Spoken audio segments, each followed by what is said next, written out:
know how to make the damn steel, Thank you. okay? Glad you said that. And if you got a small pit, leave the goddamn thing. Instead of grinding it with that 4.5, then go to the flat, and then you got a hollow spot like this, and I probably did that. No. You know, but I grind the biggest scale off first with that 4.5 before I hit the flat grinders. We got 3 flat grinders. One don't work as good as the other ones of the big one, but we got 3 of those flat ones. We have 3 magnets. Those magnets are so important.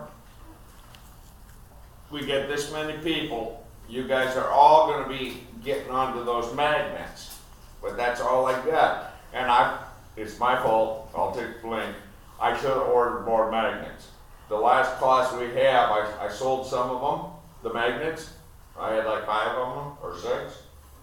And I forgot to reorder magnets. What website do you go to? Texas Knife Work, any of those. Any of the Texas Knife Work, any of those knife magazine suppliers, they'll have magnets. Jantz, JNTZ. JNTZ.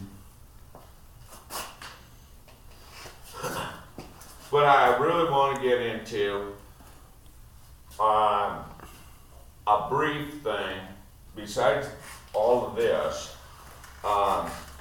getting that thing hot in front of the forge and being real careful, and then sticking it down in the vermiculite, softening your piece up. And then we got to cover you, some of you guys, we're going to be covering the oil and getting them hard and putting clay on it. This clay has to dry.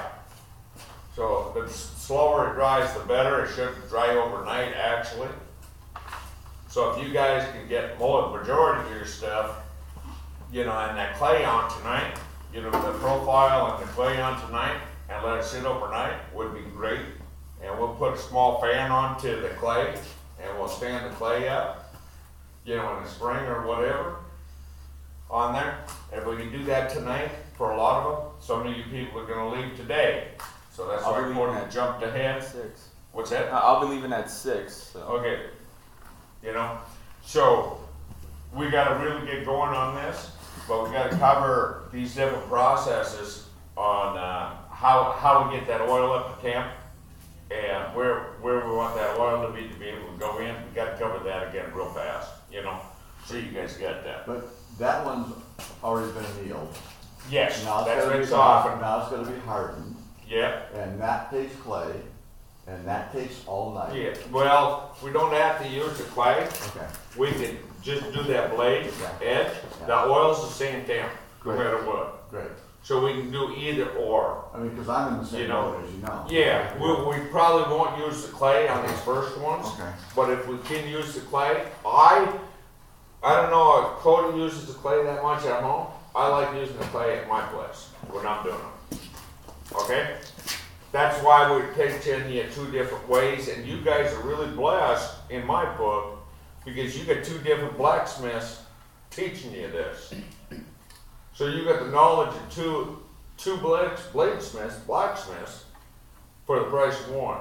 And we haven't raised prices, you know, for 12 years that I've been here. So between you, we get Yeah. about 1, right? What's up? So between you, we get about 1. Right. So Cody, can I ask you a question? An artist question. What's up? I know that Same thing. I know you're probably familiar with the idea of letting your medium tell you what it wants to be. Yeah. So along those lines, is there any way to get like a foreshadowing of what your grain looks like before you even start shaping? No, Or do you just don't even go there? we know in our head Yeah. what the grain's gonna look like. This is gonna be a random pattern. We know in our head what this grain is roughly gonna come out because of the number of bolts and the way we did it. Now, if you crush it, it turns it kind of like a W pattern. You know, crush those edges down and different stuff like this and manipulate it. You know, and we can sit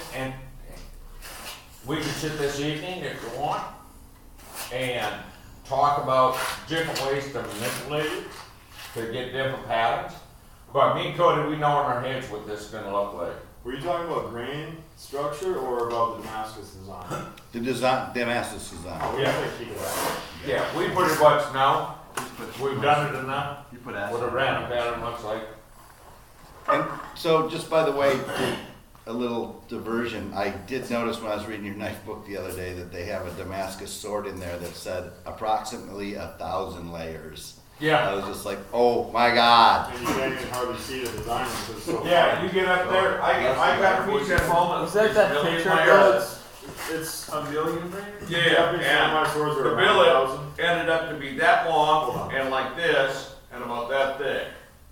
And it's a million layers, I might have A it with me. million, you said a million? Yeah, Truly? yeah, Was it done by some machine or something? no, done by hand, I did it by hand.